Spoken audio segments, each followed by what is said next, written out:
السلام علیکم۔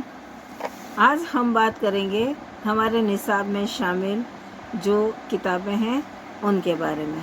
تو جیسا میں نے کل آپ کو بتایا تھا کہ ہمارے نصاب میں شامل 2 کتابیں ہیں۔ یہ کتاب نمبر اول گلستان ادب جو کہ NCERT کی بک ہے۔ دوسری کتاب جو ہے اس کا نام ہے خیابان اردو۔ جی ہاں، خیابان اردو، یہ بھی NCERT سے لی گئی ہے۔ ان کتابوں میں کون کون سے اسباق شامل ہیں، کون سی غزلیں، کون سی نظمیں ہیں، مصنف کون ہے، شاعر کون ہے، ان کا مختصر سا حوالہ ہم آج کی ویڈیو میں آپ کو بتانے کی کوشش کریں گے۔ تو یہ ہے سبق نمبر 1 مکتوب نگاری، جس میں 2 مکتوب کا مطلب ہوتا ہے خط، مکتوب، خط، خطہ، رقعہ۔ تو اس میں 2 خط شامل کیے گئے جو کہ غالب کے ہیں۔ پہلا خط منشی ہر گوپال تفتہ کے نام لکھا ہے مرزا اسد اللہ خان غالب نے، اور دوسرا جو خط ہے وہ منشی نبی بخش حقیر کے نام لکھا ہے۔ سیکنڈ جو ٹاپک بنتا ہے وہ ہے تنقیدی مضمون۔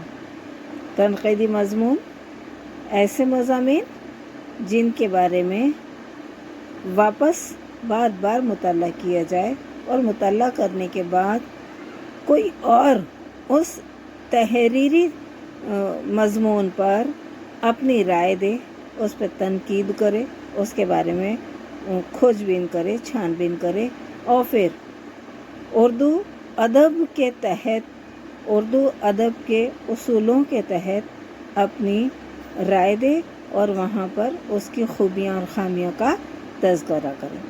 ایسی مضمون تنقیدی مضمون کہلاتے ہیں۔ ابھی تنقیدی مضمون ہمارے نصاب میں 2 مضامین کو شامل کیا ہے۔ پہلا مضمون ہے احتسام حسین کا، جنہوں نے مضمون تنقید کیا ہے کھوجی ایک مطالعہ۔ دوسرا جو مضمون ہے وہ خورشید الاسلام کا ہے، جنہوں نے امراؤ جان جو تھی اس کے اوپر اپنی تنقید کی ہے۔ ٹاپک نمبر 3 آ جاتا ہے مختصر افسانہ۔ جیسا کہ نام سے معلوم ہوتا ہے، مختصر، شارٹ، افسانہ، اسٹوری، کہانی۔ تو یہ مختصر افسانے ہمارے نصاب میں کل 5 شامل کیے گئے۔ پہلا افسانہ بلونت سنگھ کا ہے، جن کے افسانے کا نام ہے لمحے۔ جی ہاں۔ دوسرا افسانہ قرۃ العین حیدر نے لکھا ہے، جو کہ فوٹوگرافر ہے، اور وہ ہمارے نصاب میں شامل ہے۔ تیسرا جو مختصر افسانہ ہے وہ سریندر پرکاش نے لکھا ہے، جن کے افسانے کا یعنی کہانی کا نام ہے بیجو کا۔ چوتھا جو افسانہ ہے وہ اقبال مجید نے لکھا ہے، ان کے افسانے کا نام ہے سکون کی نیند۔ شفیع جاوید نمبر 5 پہ آتے ہیں، ان کے مختصر افسانے کا نام ہے میں اور وہ۔ یہ تو ہوئی افسانوں کی بات، مختصر افسانے یعنی چھوٹی کہانیاں۔ اس کے بعد جو نیا مضمون شامل ہے اس کا نام ہے یادیں۔ یادیں انسان کی زندگی سے جڑی ہوتی ہے، اچھی بھی ہوتی ہے، بری بھی ہوتی ہے۔ تو اپنی زندگی سے جڑے ہوئے کچھ پل انسان جب ان کو تحریر کر لیتا ہے یعنی لکھ لیتا ہے اور با اثر انداز میں، خوبصورت انداز میں لکھتا ہے، تو ایسے تحریری مضامین یادیں بن جاتے ہیں۔ تو ہمارے نصاب میں جو یادیں شامل ہیں وہ سجاد ظہیر کی ہے، اور جس کا نام ہے روشنائی۔ یادوں کے بعد جو ٹاپک شامل ہے اس کا نام ہے آپ بیتی۔ آپ بیتی، خود پر بیتی، یعنی اپنے ساتھ گھٹی ہوئی کوئی بات، کوئی حادثہ، کوئی کہانی، کوئی لمحہ زندگی کا جو یادگار ہے۔ تو ایسی باتوں کو تحریر کرنا، ایسے مضامین آپ بیتی کہلاتے ہیں۔ تو ہمارے نصاب میں جو آپ بیتی شامل کی گئی ہیں وہ اختر الایمان کی ہیں. تو اس آپ بیتی میں اس آباد خرابے میں جس کا نام ہے اختر الایمان نے اپنی زندگی سے جڑا ہوا اپنے بچپن کا ایک واقعہ شامل کیا ہے. اس کے بعد رپورتاز جو مضمون ہے. رپورتاز کیا ہے؟ رپورتاز کس کو کہتے ہیں؟ رپورتاز جس طرح نیوز چینل میں ہم دیکھتے ہیں کسی خبر کے بارے میں، وہ خبر کیا ہے، کوئی گھٹنا گھٹی، کہاں گھٹی، کیسے گھٹی، یہ بات ہمیں آدھی ملتی ہے، لیکن اسی پر پوری ڈیٹیل، پوری تفتیش کے ساتھ اس کو پیش کرنا، یہی رپورتاز ہے. کرشن چند نے اپنی رپورتاز لکھی ہے جس کا نام ہے پودے. انشائیہ کا معنی ایک ہلکی پھلکی بات میں بات کو پیدا کرنا اور اس بات کو اس حد تک آگے تک لے جانا جس سے پڑھنے والے کو کھلکھلا کر ہنسی چاہے نہ آئے لیکن اس کے ہونٹوں پر تبسم ضرور آ جاتا ہے. جی ہاں، تبسم، مسکراہٹ، ہلکی سی مسکراہٹ. تو ایسی کہانی کو ہم انشائیہ کہتے ہیں. تو انشائیہ خواجہ حسن نظامی نے تحریر کی ہے جس کا نام ہے مچھر. اگلا ٹاپک طنز و مزاح. کنہیا لال کپور نے لکھا ہے. طنز کا معنی ہے طعنہ اور مزاح مذاق کے ساتھ، یعنی ایک ایسی بات، ایک ایسی اصطلاح جو ہم کسی کے سامنے رکھنا چاہیں، اس کو اس طریقے سے لکھا جائے، اس کو اس طریقے سے پیش کیا جائے کہ کہنے والا اپنی بات جس کو بتانی ہے، جس کو سمجھانی ہے، اس کو کہہ بھی دے اور سننے والے کو برا بھی نہ لگے. یعنی مذاق میں کی جانے والی کام کی بات کو ہم طنز و مزاح کہتے ہیں.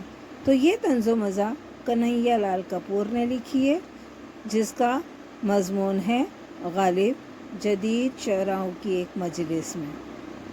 اس طنز و مزاح میں غالب کو جدید دور کے نئے زمانے کے شعراؤں کے بیچ میں بتایا گیا، دکھلایا گیا، اور کس طرح جدید اور قدیم، جدید کہتے ہیں نئی کو اور قدیم کا مطلب ہے پرانے اور نئے دور کے شعراء ایک ساتھ جب آ کر بیٹھتے ہیں تو ان کے بیچ میں کس طریقے کی بات چیت ہوتی ہے، کس طریقے کے حالات پیش آتے ہیں، اسی کو طنز و مزاح میں پیش کیا ہے کنہیا لال کپور نے.